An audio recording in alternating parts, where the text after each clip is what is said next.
वो ये थी कि एक आदान अनुदान है अपना 2022 का 2023 का जो आदान अनुदान है वो अपन को जारी किया जाए। सबसे अपनी मुख्य मांग यही है। वो 15 दिसंबर को सभी किसानों के खाते में 15 तारीख को सभी किसानों के खाते में वो पैसे आ जाएंगे। क्लियर कट बात है, 15 तारीख को वो आ जाएंगे। इसमें कोई आलोचना नहीं है, कोई बीची बात नहीं है, बिल्कुल क्लियर कट है कि वो आ जाएंगे।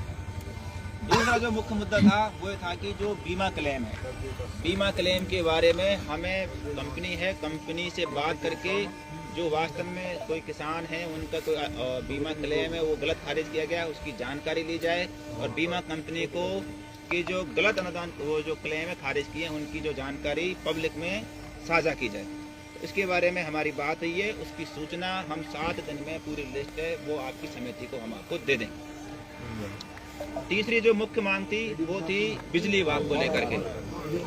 बिजली विभाग को लेकर के बात थी। बिजली विभाग के 4-5 इशू थे। पहला था कि भाई 6 घंटे 3 फेज बिजली सभी को पर्याप्त रूप से दी जाए, जो बिल्कुल है कि सरकार के भी निर्देश हैं, वो सभी उसकी पूरी सुनिश्चितता की जाएगी। दूसरा था कि जो सिंगल फेज बिजली थी, सिंगल फेज बिजली के जो भी सरकार के प्रावधान हैं उन प्रावधानों के तहत में पूरे उपखंड में सिंगल फेज बिजली की जो आपूर्ति है वो पूर्णतः सुनिश्चित की जाएगी। अगली बात थी कि जो अपने चले हुए ट्रांसफार्मर हैं वो समयबद्ध रूप से उनको प्रतिस्थापित यानी रिप्लेस किया जाए, वो भी सुनिश्चितता की गई है। एक रिजर्व कोटा बनाने की बात की गई है।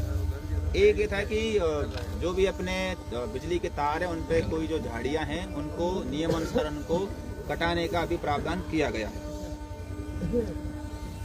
एक जो अगली जो मुख्य मांग थी वो थी अपने आवारा पशुओं की, सुअरों की। उसके बारे में तय हो गया है कि ग्राम पंचायतों के स्तर से अभी उसमें हम जीपीडीपी के प्लान में लेकर के और जिम्मेदारी तय करके हमारे स्तर से हम मीटिंग करके तय करके ग्राम पंचायतों से ये जो आवारा पशुओं की समस्या है इसको तुरंत ही समाधान किया जाएगा। इसमें कितना टाइम लगेगा?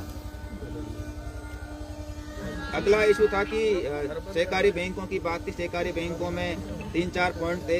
एक तो जो मृत किसानों का हिस्सा है वो उनको दिया जाए, इसके बारे में जिला स्तर पे जो इनके अधिकारी हैं उनसे बात की गई है। वो भी तुरंत ही इनके जो प्रक्रिया है वो आरंभ की जाएगी और मृत किसानों का हिस्सा है वो नियमानुसार उनके खाते में लौटाया जाएगा। एक जो अगला जो मुख्य मांग थी वो थी अतिक्रमण की। अतिक्रमण के बारे में 4 बिंदु हैं। पहला है कि तहसील के सामने जो अतिक्रमण है कोई पर्यटन विभाग की जमीन है, उसकी कल या परसों में 2-3 दिन में उसका सीमा ज्ञान करके अगर उस पर कोई अतिक्रमण मिलता है तो उसके नियम अनुसार उसको 7 से 10 दिन में उसकी कार्रवाई करके हटाया जाएगा। आबादी के पट्टे की जांच है। आबादी के पट्टे की जांच है कि 30 दिन में आबादी के पट्टे की जांच पूरी हो और अगर उन जांच में गलत पट्टे मिलते हैं तो उसकी संबंधित विकास अधिकारी है वो सक्षम न्यायालय में उसकी निगरानी पेश करेगा। एक है कि किसानों के लिए नगर पालिका में रहने के लिए कोई जो भूमि है वो आरक्षित किए जाने की बात की गई है। इसी प्रकार से चौथा है कि कृषि विज्ञान केंद्र है उसमें उसका सीमा ज्ञान करके उसमें जो अतिक्रमण है उसको भी हटाया जाएगा।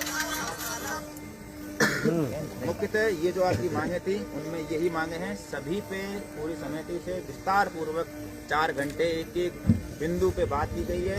आश्वासन के बजाय ठोस कार्रवाई की गई है। इनमें से कुछ बातें ऐसी हैं जिन पे कि हमारे स्तर पे अभी कार्रवाई की जानी है, हमारे स्तर पे हम सुनिश्चित करेंगे।